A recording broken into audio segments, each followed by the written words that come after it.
Learning to knit was the single best thing I did for myself in 2024, but when I first started, I was baffled by the fibres, the yarn weights, the types and sizes of needles, what pattern I should knit first, what techniques I needed to learn.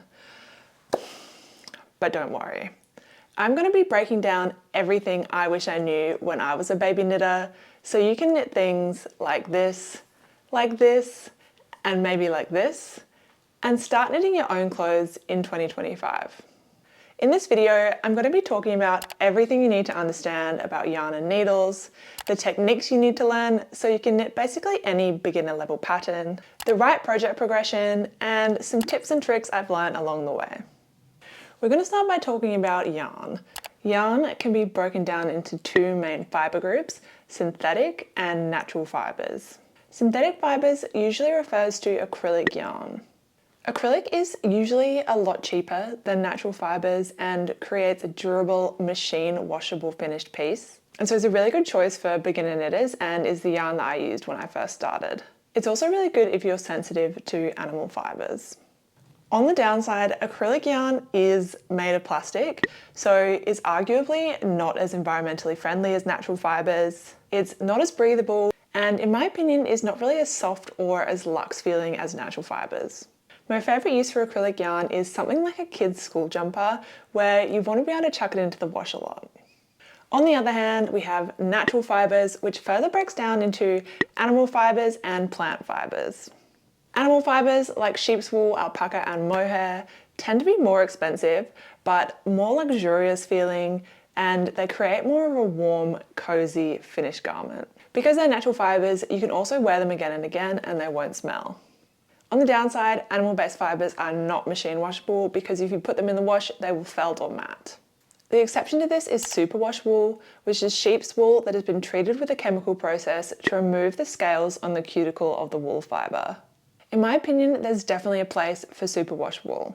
It can be really convenient for stuff that you want to wash frequently, like socks and kids' clothes. But the downside is that the chemical treatment process makes superwash wool lose some of its elasticity and is likely to stretch out over time. Regular sheep's wool is your bread and butter animal fibre yarn. It creates a warm and cozy but still breathable garment. And the fibre is really smooth, so it's good for beginner knitters because you can see your stitches really easily. Alpaca yarn is probably my favourite yarn to knit with. It's really soft and cozy. It's hypoallergenic because it doesn't contain lanolin. This sweater I'm knitting is knit in alpaca and it is so soft and cozy and I can't wait until it's done.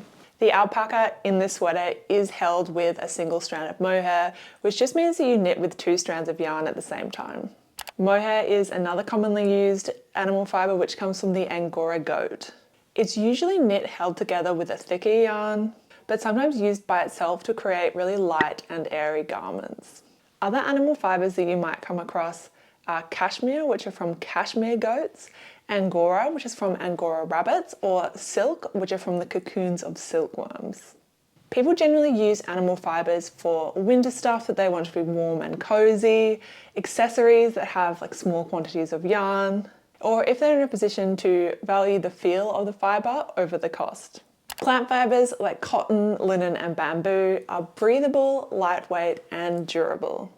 And they're usually used for things like summer clothes, accessories like bags or household items. Personally, I prefer to use natural fibres because if I'm going to spend 40 hours on knitting a jumper, I want it to be really soft and cozy. But ultimately, the yarn that you choose is going to be specific to your pattern, your project, your budget, etc. I definitely recommend starting with a cheaper acrylic yarn and then moving to natural fibres once you're more confident. Not gonna lie, when I first started knitting, I found yarn weights really confusing because there's so many interchangeable terms, but it's gotten way easier over time and I'm going to try and break it down for you. Yarn weight is simply how thick or thin the yarn is and is going to affect how your garment looks and feels. The Craft Yarn Council has come up with a standard for yarn weights going from 0 at lace weight to 7 at jumbo. This roughly translates to the more traditional names per this chart. Different countries have different names for the same weight of yarn. Like a 4 on the Craft Yarn Council scale is called worsted in the US, but Aran weight in the UK. The main thing to look at, regardless of what the pattern calls the yarn, is the gauge, which is how many stitches and rows per 10 centimeters square. Yarns of the same weight are generally interchangeable, but you should definitely knit a gauge swatch before you start your project, and I'll talk a little bit more about this later on. For a complete beginner looking to buy your first ball of yarn, I'd recommend a medium weight acrylic yarn, which is easy to handle and knits up quickly. Try to find a smooth yarn instead of a fluffy one, so you can see your stitches and understand what you're doing. Knitting needles come in a lot of different sizes. Larger needles make looser stitches and smaller needles make tighter stitches. They're measured in millimeters from teeny tiny 1.5 millimeter needles up to 12 millimeters and beyond for super chunky pieces. Sometimes knitting needle sizes are denoted in US sizes, which is its own weird thing that I honestly don't really understand. Patterns that specify the US sizing of needles will usually also specify in millimeters, but if they don't, I will usually just search it up online. You don't have to worry too much about needle sizes for now. Your pattern will always specify what needle you need to knit with. There are 3 main types of needles that you should know about. The first is straight needles. These are used for knitting flat projects like scarves or blankets. Next is circular needles. You can use them for knitting circular projects like sweaters, or you can use them just like normal needles and knit flat. There are 2 main types of circular needles: fixed, like these ones, or interchangeable needles like these Knit Pro Symphony interchangeables, which allow you to change the needle on the cable. If you really want to get into knitting and once you have a couple of projects under your belt, I'd suggest investing in a set of interchangeables. You only need a couple of cable lengths, say 40 centimeters and 80 centimeters, and a set of these interchangeable needles and you're good to go. Otherwise, you need to buy needles at every size and cable length to build up a set as you do more projects. Finally, we have my nemesis, double pointed needles, which are sometimes called DPNs. So called because they have needle points at both ends, unlike straight needles, which only have the point at one end and a stopper at the other. These are used for projects like socks or mittens, with a really small circumference where a normal circular needle would be too large. I personally prefer to circumvent having to use double pointed needles by using what's called the magic loop technique, which is a whole other video, but lots of people swear by them, so I recommend playing around and seeing what works best for you. There are a few basic tools that you need when you start knitting, and then you can build up your supplies over time.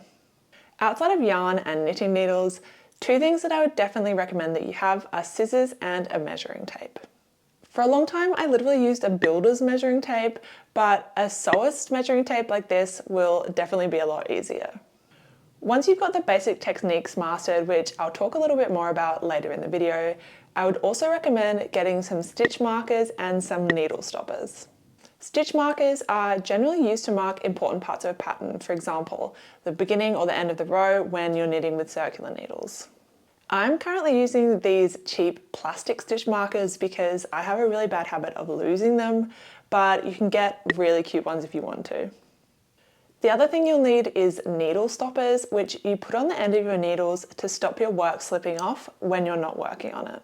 Trust me, after this happens to you, you will definitely want to invest in a pair of needle stoppers. Some people also like to get project bags, which are cute little bags that you put your project in when you're not working on it. I don't have these, I just put my work on a tray to stop the cat attacking it when I'm not working on it, or in any old tote bag if I want to take it on the move. Once you've got your yarn, you've got your needles, and you've got your tools, you're ready to start knitting. There are 4 main basic techniques to learn, and then you'll be able to do basically any beginner pattern. Now, I'm not going to go into detail about how to do every technique. There are about 1 million videos on YouTube on how to do this in detail.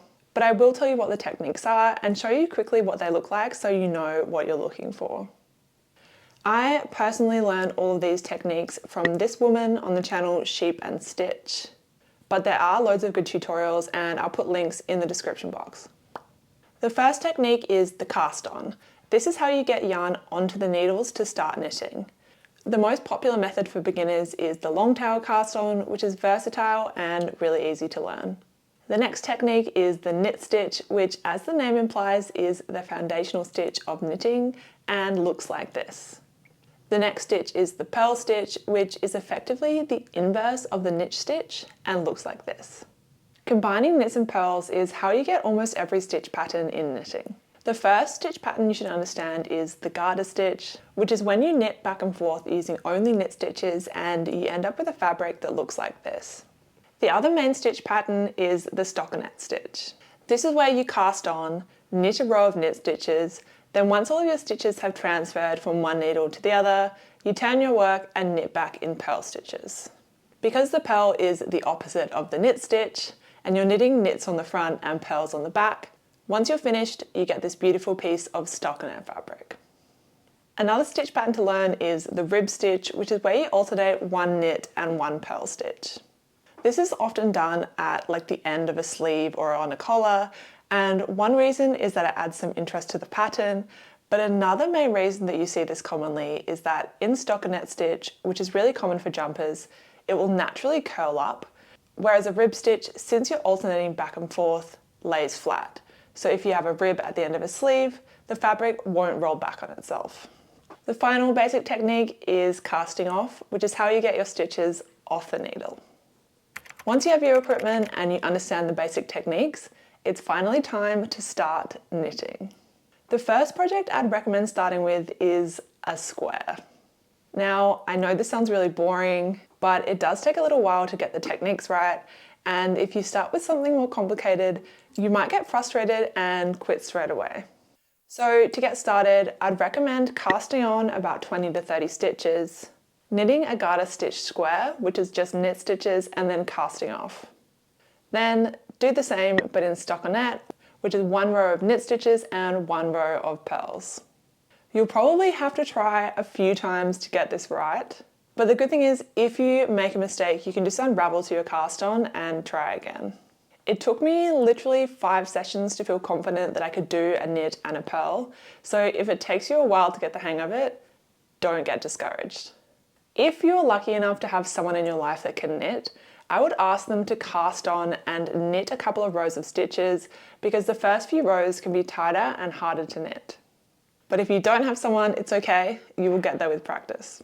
Once you can confidently knit a square, a lot of people would recommend knitting a simple scarf. Now, by all means, go for it if that's what you want to do, but if you're feeling a little bit adventurous, I would recommend just diving in and knitting a sweater. Specifically, the Novice Sweater by Petite Knit. This project is really simple once you can confidently do knits and purls and is designed for novices as the name suggests and is the first sweater that I ever made. Another popular option, which I haven't knit but is recommended a lot for newbies, is the No. 9 sweater by My Favorite Things Knitwear. This style is called top-down raglan, which just means it's knit from the top down, so it's easy to try on and figure out the right length. And raglan refers to how the stitch increases go from the neckline to the armpit. This is a really popular style of knitting and is generally considered pretty beginner friendly. I know for me, if I was going to just knit a scarf as my first project, I would probably get bored and quit because it's just endless rows of knitting. And with these patterns, they're easy enough that you won't get lost, but interesting enough that you'll keep motivated. Ultimately, it's up to you, but I would recommend finding a beginner level pattern that you're really excited about, so you have the motivation to work through any frustration that may arise. I am starting to lose light, but really quickly before we finish the video, I wanted to give you some tips and tricks that I wish I knew when I started knitting. My first and probably most important tip is please, for the love of God, knit a gauge swatch. What this means is that you knit a small square of fabric with the yarn that you've selected and then check that the number of stitches and rows matches the gauge specified in the pattern. Sometimes, even if you have the exact same yarn and the exact same needle size as what is specified in a pattern, you might not end up with the same size swatch because you have a different tension when you're knitting than the pattern setter. And so what happens if you knit your gauge swatch and it's not the same size as the gauge in the pattern? Well, you size up if your gauge is too small and you size down your needles if your gauge is too big. That's one reason that I like having a set of interchangeable needles, because if my needle size is wrong, I can just swap them out no matter what size the cable is. My second tip is a couple of websites that I find really useful. The first is yarnsub.com. This is a search engine where you can enter any yarn that is specified on a pattern, and it will return substitutions with info about how close of a match it is and how expensive the substitution yarn is. I really like this, especially when I lived in Australia, where sometimes the yarn available locally was quite different to the yarn suggested in the patterns purchased from overseas. Then we have Ravelry.com. This is the website for knitters. It's really helpful for finding patterns, getting inspiration, keeping track of your projects in Yarn Stash, and has a bunch of community features. You can also purchase patterns directly through Ravelry.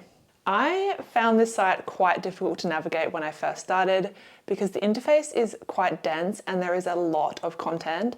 Sometimes it does feel like this website was built in the Stone Age, but once you get used to it, you'll love it, I promise.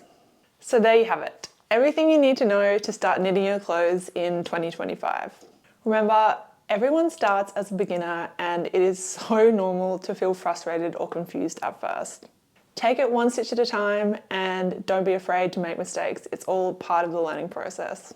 If you enjoyed this video or found it helpful, please consider giving it a thumbs up or subscribing. It really helps me with the algorithm.